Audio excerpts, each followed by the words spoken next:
চারজন বা চারটি এখনো পর্যন্ত এইচএমপি ভাইরাসের সন্ধান এই দেশে পাওয়া গিয়েছে এবং চারটি শিশু।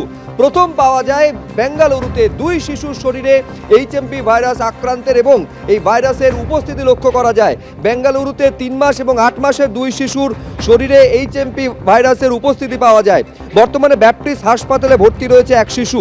ভারতে এটিই প্রথম এইচএমপিভি সংক্রমণ ছড়িয়েছে পশ্চিম ভারতের আহমেদাবাদেও, সেখানে আক্রান্ত 2 মাসের এক শিশু।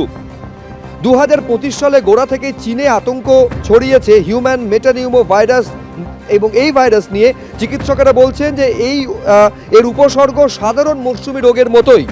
নাক দিয়ে জল পড়া, বুকে কফ জমা, শ্বাসকষ্ট হওয়া, গলা ব্যথা, জ্বর, গায়ে র্যাশ বেরোনো, এইসবই হলো এর উপসর্গ। মূলত শিশু এবং প্রবীণ ব্যক্তিদেরই এই ভাইরাসে সংক্রমিত হওয়ার সম্ভাবনা বেশি। অর্থাৎ এই দেশে এই মুহূর্তে 4 জন এইচএমপি ভাইরাসে আক্রান্তের হদিশ পাওয়া গিয়েছে, 4 জনই শিশু, কলকাতার একজন।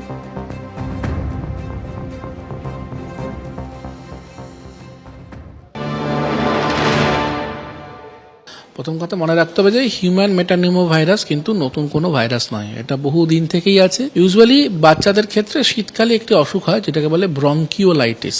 তাদের মধ্যে যাদের আমরা পিসিআর টেস্ট পাঠাই তাদের মধ্যে কয়েকজনের কিন্তু হিউম্যান মেটানিউমো ভাইরাস পজিটিভ আসে। এমন নয় যে কোনোদিন পাইনি, আমরা প্রতি বছরই পেয়ে থাকি। সর্দি, কাশি, অল্প একটু জ্বর, যেটা আমরা বলি ভাইরাল ফিভার।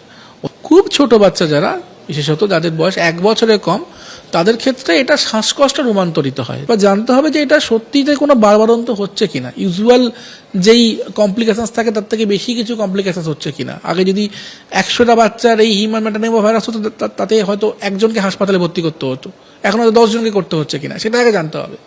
সেটা পুরোনো স্ট্রেনগুলোর মতোই নাকি এটা কোনো মিউটেটরি নোভেল স্ট্রেন হয়েছে, এবং সেই স্ট্রেনটার সঙ্গে চীনে যে স্ট্রেনটা সার্কুলেট হচ্ছে সেটা কিনা। তো এটা খুবই আর্লি, এত প্যানিক করা, চিন্তা করা, এটা খুবই এখন আর্লি স্টেজেই রয়েছে।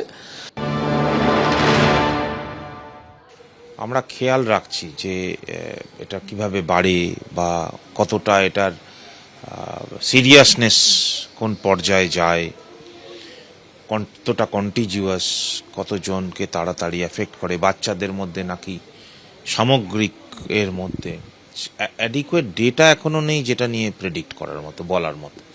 তার সাথে সাথে আমার ব্যক্তিগত ধারণা স্বাস্থ্য দপ্তর নিজেও নিশ্চয়ই খুব ওরিড। আগের যে অভিজ্ঞতা হয়ে গেছে করোনা ভাইরাস নিয়ে প্রত্যেকের, সারা পৃথিবী এরকম অভিজ্ঞতা কখনো সঞ্চয় করেনি। ফলে আমার ধারণা দপ্তরও এটা নিয়ে ভাবছে, আমরাও এটা নিয়ে ভাবছি। আজকে সকালেই আমরা বসেছিলাম যে মাস্ক ইউজ করা, বা আগে যে করোনার সময় আমরা, এটা তো বেসিক্যালি রেসপিরেটরি ট্র্যাক্ট রিলেটেড, যে ধরনের প্রিকশনগুলো নিয়েছিলাম সেগুলো কি এখনই নেওয়া উচিত কিনা।